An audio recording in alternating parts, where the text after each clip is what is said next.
मस्जिद की कमेटियों ने ही मस्जिदों को ढके जाने का जो कदम है, फैसला है, वो लिया है। क्या ज़रूरत आन पड़ी सर इसकी? नहीं तो मीनाक्षी जी, पहले तो तमाम मेरे भारतवासियों को होली की शुभकामनाएं।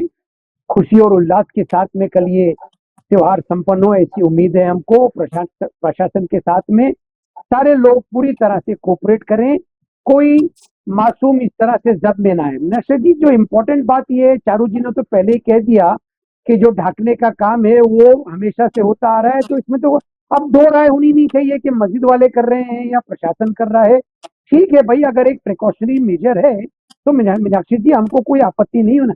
हर तरह का एडमिनिस्ट्रेशन को ऐसा प्रिकॉशन लेना चाहिए, तो प्रशासन को पूरी तरह से ऐसे प्रिकॉशंस लेना चाहिए, इंतजाम करने चाहिए कि उल्लास के साथ में सारे त्योहार संपन्न हो। यहाँ पर जो चारू जी ने जो दो तीन चीजों के ऊपर ध्यान दिलाया, मीनाक्षी जी, जो फंडामेंटल ट्रूथ इसके अंदर क्या है, लॉ एंड ऑर्डर का प्रोटेक्शन पुलिस की जिम्मेदारी है। पूरी तरह से एडमिनिस्ट्रेशन को इस काम को संभालना चाहिए। जो सर्कल ऑफिसर ने जो बयान दिया उसके ऊपर काफी कुछ लोगों ने टिप्पणियां की, अच्छी बुरी।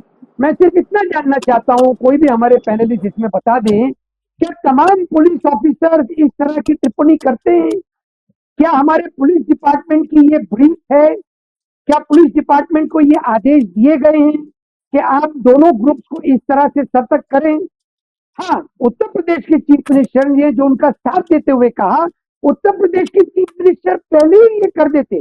जिस तरह से आमतौर पे भी हमारे महाराष्ट्र के अंदर मुंबई में त्योहार के मौके पर चीफ मिनिस्टर या होम मिनिस्टर इस तरह के बयान इश्यू करते हैं कि वे दोनों समुदायों को, तमाम समुदायों को ये हम विश्वास दिला रहे हैं कि किसी के साथ में कोई ज्यादती नहीं होगी।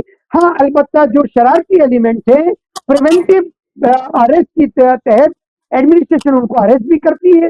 अनुज चौधरी के बयान में आपकी आपत्ति क्या था?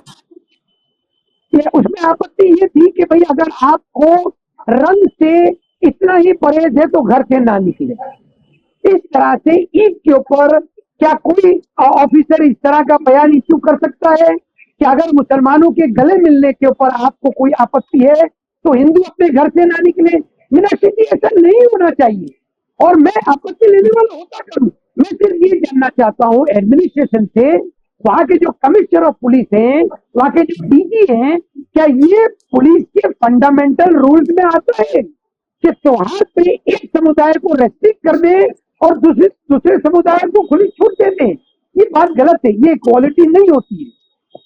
ठीक है चारू प्रज्ञा जी, देखिए जो बात यहाँ पर अतीकुर रहमान कह रहे हैं, मैं इसको थोड़ा सा और बड़े पर्सपेक्टिव में इस पर बात करना चाहती हूँ कि देखिए त्योहार का समय है, कहीं पर ऑलरेडी सिचुएशंस अगर टेंस दिखाई दे रही है तो उसमें क्या आग में घी डालने का काम करना चाहिए अपने स्टेटमेंट्स के जरिए?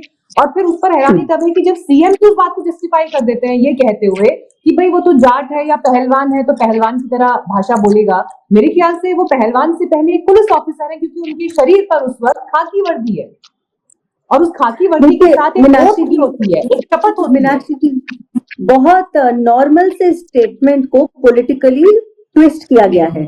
उनका कहना केवल ये है कि अगर कोई होली खेल रहा है उसमें रोक टोक लगाने से अच्छा ये है कि भाई आपको नहीं पसंद है होली, आप मत खेलिए। बहुत सिंपल सी बात है, आपको कोई त्योहार नहीं मनाना, आप मत मनाइए। लेकिन जो मना रहे हैं उनके त्योहार को मनाने में बाधा डालने की क्या जरूरत है? देखिए अतीकुर रहमान जी यहाँ पर बात तो कर पा रहे हैं अनुज जी की, लेकिन दरभंगा की मेयर अंजुम आरा के बारे में कुछ नहीं बोल रहे, जिनको ये कंप्लीटली जस्टिफाइड लगता है कि दिन में 2.5-3 घंटे के लिए होली की सेलिब्रेशन को रोक देना चाहिए। उन्होंने तो रोक देने की बात कर दी है ना, और वो उसको जस्टिफाई करती है। देखिए समस्या ये है, यहाँ पर एक सोच इस तरीके की बन गई है जहां पर ये लगता है कि केवल एक धर्म विशेष का साथ देना ही प्रशासन का काम है, और मेजॉरिटी रिलीजन अगर अपना फेस्टिवल मनाने चलती है उसमें हमेशा बाधा डाली जाती है। मैं आपको उदाहरण के तौर पे बताती हूँ, पिछले कुछ सालों से आप ये देखिए, चाहे वो रामनवमी की शोभा यात्रा हो, चाहे वो हनुमान जयंती का समय हो, चाहे वो गणेश चतुर्थी हो, जिस तरीके से गाली गलौज, पत्थरबाजी, मारपीट करी जा रही है देश के विभिन्न हिस्सों में, ये शर्मनाक है। और इसको और ज्यादा कहते हैं ना, आग में घी डालने का काम अगर कोई कर रहा है, वो ये विपक्षी पार्टी, उनके नेता, उनके प्रवक्ता करते हैं।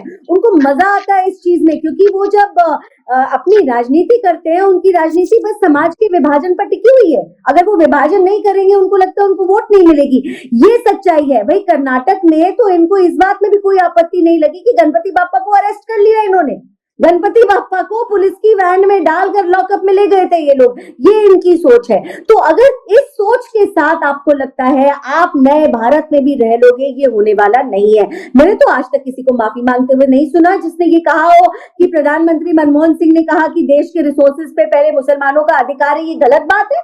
कहा किसी ने माफी मांगी? अच्छा, आप माइनॉरिटीज की बात नहीं करते हैं, ध्यान रखिए इस बात पर, क्योंकि आप माइनॉरिटी की बात कर रहे होते, आप जैन का भी नाम लेते, आप सिख का नाम लेते, आप पारसियों का नाम लेते, आपने किसी और धर्म का नाम लिया ही नहीं। आपने किसी और का धर्म का नाम इसलिए नहीं लिया क्योंकि आपकी राजनीति केवल मुस्लिम वोट बैंक पर टिकी है। और मैं मुस्लिम वोट बैंक बोल रही हूँ। काम नहीं किया आपने समाज के लिए, समाज के किसी भी तबके के लिए आपने काम नहीं किया है। आपका नजरिया हमेशा वोट बैंक बनाने का रहा है, और ये उसी का नतीजा है कि समाज में आज नफरत के बीज आप बोते हैं।